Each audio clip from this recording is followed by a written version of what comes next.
Gaslighting seems to be the raison d'etre of the Biden administration, at least so far that's what it's proved to be, because they just want to make you forget that, oh, there was no violence. It wasn't like there was $2 billion worth of damages last summer. No, there's no need for you to protect yourself. We're just going to go ahead with our agenda of creating a national firearms registry and suppressing your ability to obtain firearms or even ammunition. Yeah, it's not like you need anything to protect yourself with, and it's not like there's roving bands of hooligans, as Joe Biden might refer to them as, that would come around and hurt you. And even if they did, you wouldn't need a firearm to protect yourself, because Christ, look at all of the other countries around the world. I mean, don't look at the UK or anything where the stabbings are through the roof.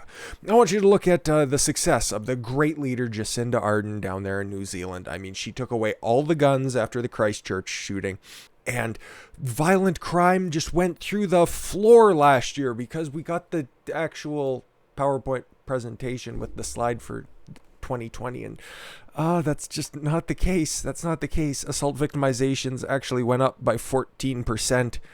And there were 44,000 residential burglaries. So yeah, it doesn't look like taking away firearms causes any less means for people to hurt one another. I mean, overall, violent crime was down 3.8%, but when actual assaults are up by 14%, you can try to explain that away by a piece of legislation that was put in place December of 2018, but that's a funny little hand wave. Why didn't that affect anything in 2019? You can't even spin it, but all hail great leader Jacinda Ardern. She's done a wonderful job. So Biden, because he hasn't had an original thought in his head since his hair plugs were nailed in 1984, he's going to go ahead and follow that lead. Well, actually, the lead of one Shelia Jackson Lee, who's introduced this heinous piece of legislation, this House Resolution 127. And to be fair to Biden, if he's going to choose anybody to forge a path, she would by far be the best person to follow, because it would be a wide swath of land that would be cleared for him. So overall, this is to provide for licensing of firearm and ammunition possession and the registration of firearms, and to prohibit the possession of certain ammunition. This bitch is functionally retarded. Let me tell you why. There was a interview that's going around, and the reason that she wanted to bring this piece of legislation that is oh so important, and it's near and dear to the safety of our democracy, is because people were walking around getting their AR-15 loaded up with 50 caliber ammunition. That would be an impressive rifle. If the AR-15, a platform, not an actual firearm, you functional asshole, and a 50 cal round to get into it, which if you haven't seen a 50 cal rifle round, the motherfucker's like 10 inches long, for Christ's sakes. It's like firing off Black Zilla. But no, she thinks that those are loaded into those weapons of death, and just needs to get rid of certain types of firearms because nobody needs them, which is always a wonderful argument when big daddy government just tells you what you should and shouldn't have. It's because these people that come in and they put the legislation down, they don't want to make decisions for themselves, okay? They just want somebody else to do it for them. They just want to go ahead and live in their little mouse race lives and just follow the path that's provided for them, and then get to the cheese at the end of the day. Start at the beginning of the maze and just make it through the path once again. They just want walls. They just want blinders on so they can go ahead and live their life with as few meaningful choices allotted to them as humanly possible. That doesn't sound like a fun way to live. That's why these people aren't really terribly fun or capable of crafting intelligent laws. Let's get into this. The short title: this act may be cited as the Sabika Sheikh Firearm Licensing and Registration Act. I'm sure she has a good reason to being named after this, but we'll call it the SS Firearm Licensing Act. I think that's apropos. Under the Firearm Registration Act, the owner of a firearm shall transmit to the Bureau. So this is what they're going to make necessary for you. You're going to have to register every fucking firearm that you own. The make, the model, the serial number of the firearm, identify the owner of the firearm, the date the firearm was acquired by the owner, and where the firearm is or will be stored. Yeah, you got to do that if you purchase anything from a gun shop. So why do we need more legislation for this? Oh, she doesn't know anything about that. A notice specifying the identity of the person, of any person to whom and any period of time during which the firearm will be loaned to the person. So you have to inform Big Daddy government whenever you want to, go to a shooting range and you need to say, oh, okay, I'm bringing my son along with me. He's going to be using it. And then you got to fill out more information for him to see if he's capable of handling the firearm, even if it's for training. How stupid. And you can't just go out on a whim for this, because your deadline for supplying information is within 3 months of the effective date. And the same goes when you purchase another firearm, which you already have to do to begin with. So the database is going to be handled by the Attorney General. It's going to be a public registry as well for all federal, state, and local law enforcement authorities, all branches of the United States Air Force, and all state and local governments as defined by the Bureau. Terrific. And then, you got a license for that firearm? Except as otherwise provided in any subsection, the Attorney General shall issue to an individual a license to possess a firearm and ammunition if the individual has attained 21 years of age. So you won't be able to purchase a firearm anywhere unless you're 21, which I'm sure raises the legal age in some states. I'm pretty sure about that. And you're going to have to undergo a criminal background check, which you already have to do, conducted by a National Instant Criminal Background Check System under Section 103 of the Brady Handgun Violence Prevention Act.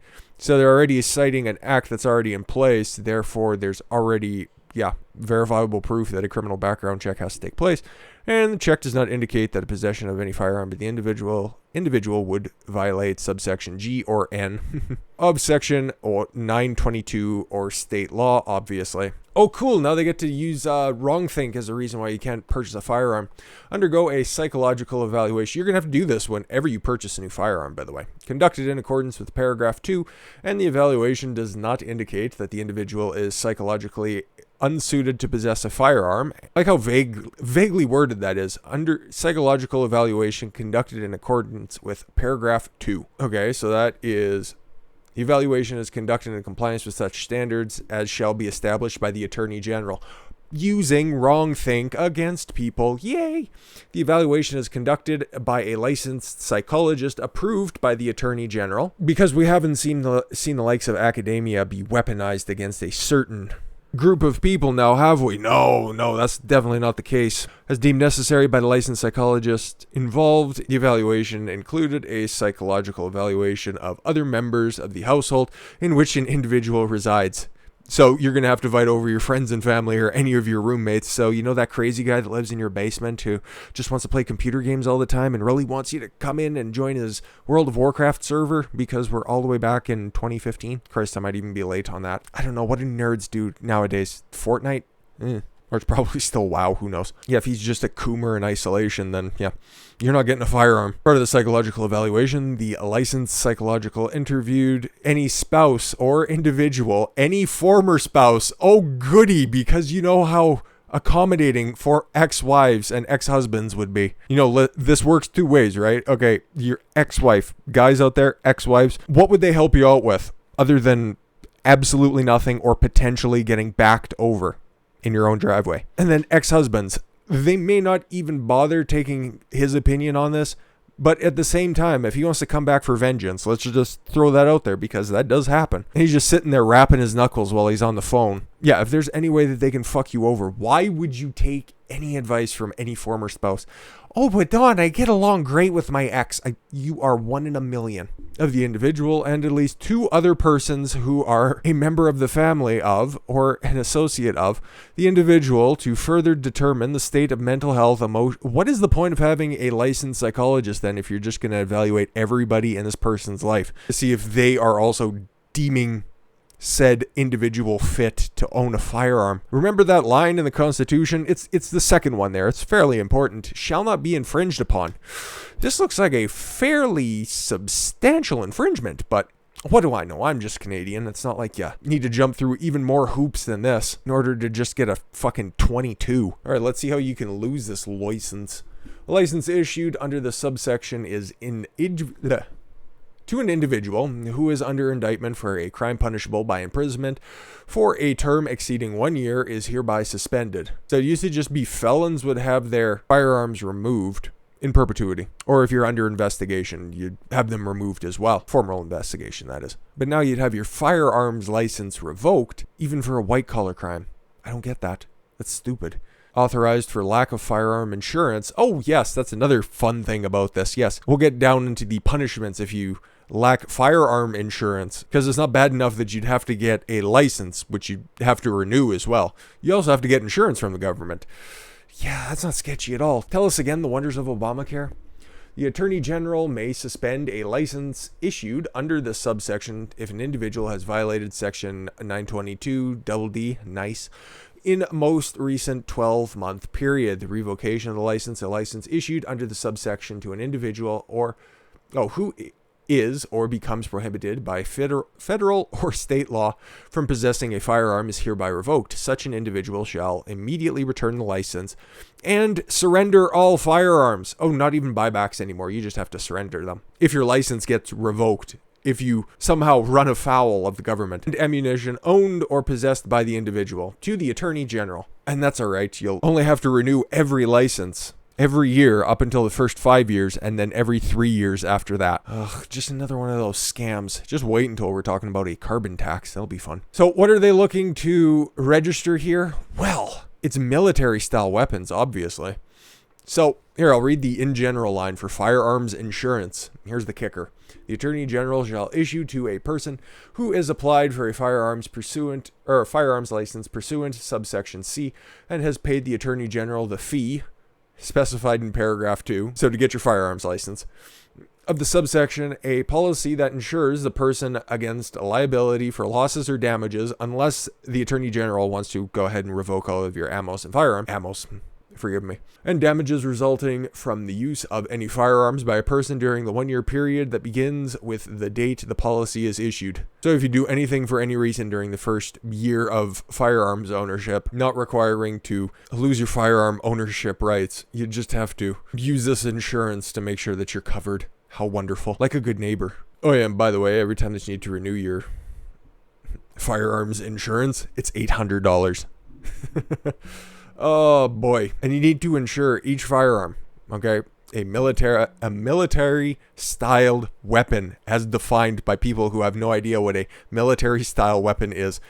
Any firearm or copies or duplicates of firearms in any caliber known as Norinco, Mitchell, and Polytechnic's AK-47, Atvamat Kalashnikovs, Action Army Israeli Military Industries Uzi or Galil.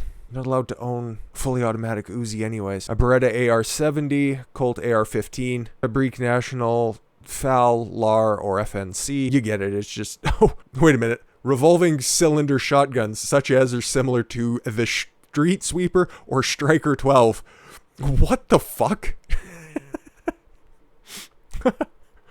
Oh my god. These people peeked in their kids' room when they were playing Call of Duty a few extra times. Oh, this bitch is nuts. A semi-automatic rifle, which is not fully automatic machine gun, okay? Semi-automatic rifle means one pull, one round is expelled from the barrel. Capiche? Capiche. No pump required, no lever action to pull, no fucking musket to pack. One pull, one round. That has the ability to accept, a detachable magazine and has at least two of, let's see if your firearm meets these different requirements. A folding or telescoping stock, so if you can pack it for ease of mobility. A pistol grip that protrudes conspicuously beneath the action of the weapon.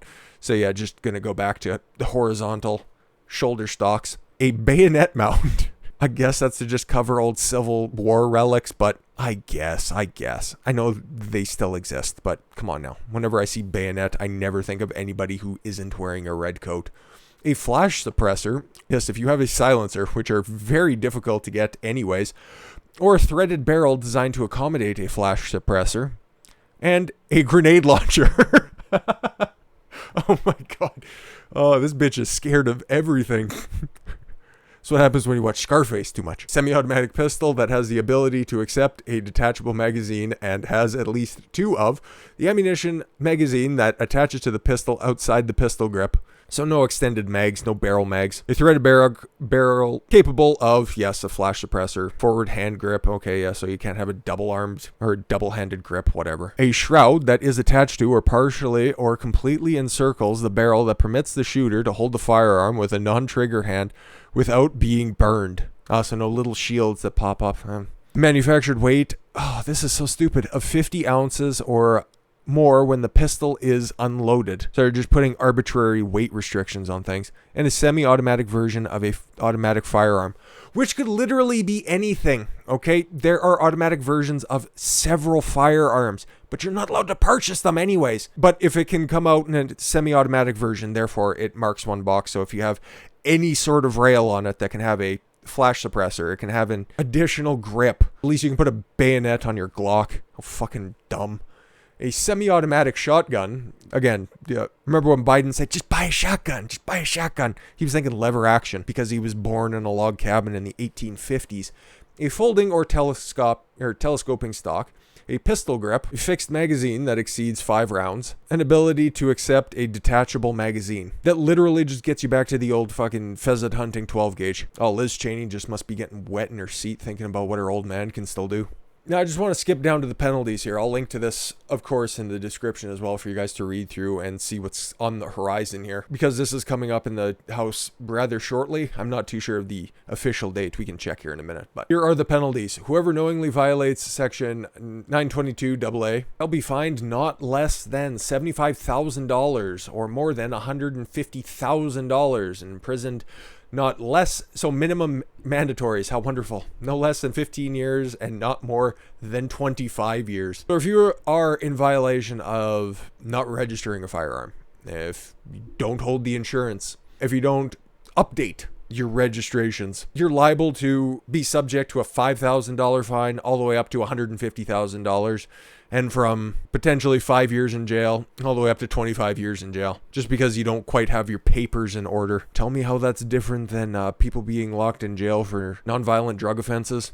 If you're just a collector and you don't have your paperwork in order, the SWAT team can bust down your front door because you could be a domestic terrorist with the wrong type of think. Now, this is going to put up needless restrictions on people who, you know what? Most of the guns are in a small portion of people's hands. There are I forget the number, but I know it's like 300 million guns in the United States, and most of them are within 10% of people own most of the guns anyways. That's normally how things work, the 80-20 rule. 20% of people have 80% of the production, vice versa. So this is just another piece of legislation that's just going to go ahead and harm law-abiding citizens. It doesn't do anything. Do you think Tyrone in the south side of Chicago is going to make sure that his fucking piece gets properly registered before he attends the next group drive-by? Yeah, I don't quite think so. Now, this is going to affect Earl in one of the Appalachian states who has a couple of antique firearms and his Pop's 12 gauge. I hate this, but it's getting a full-throated endorsement by Chucky. Joe Biden would love to see action on gun control. Yes, we've seen his manifesto, and he wants to ban all firearm sales, at least online. But White House Press Secretary Jen Psaki told NBC's Peter Alexander, because she only talks and gives reasonable answers to people who work for your alphabet soup networks, on Thursday that President Joe Biden would love to see action on gun control. Then again, he'd also love to see a grade school rendition of Annie. President promised to act on day one on this issue. Oh, so promise made, promise broken. We know there is only so much he can do by executive action. Oh, Lord knows he's tried, though. Where does this fall on his legislative priorities? That was asked by Peter Alexander. Psaki responded as vice president, and even before that, the president took on the NRA twice and won, and then had his assault weapons ban repealed, because you can't win forever now, can you, Joe? This is an issue he is personally committed to. Many in this building are personally committed to, and I think I would love to see action, or he would love to see action on additional gun safety measures to protect families and children. Well, that's exactly the opposite of what this is going to do, because most people own firearms to protect their families, and you're trying to make it harder for that to happen and create a national database of people, which is always, this is what Democrats have been flicking their bean to for the longest amount of time. They want to know everything about you. They want to know the contour and shape of your crank all the way down to what you had for breakfast in the morning. Because like I said in the beginning, they don't want to have to make any decisions. They just want to be told how to live their life because their fathers sucked dick at their job. But yeah, we'll see where this goes. I'm not optimistic about it not passing because, Democrats own everything. Whether they are entitled to it or not. Yeah, we got to talk about some liars though next, so stay tuned, everyone. I thank you all very much for the gift of your time. I've been Don Consuelo. I want you to follow your gut and get after it. Take care, everyone.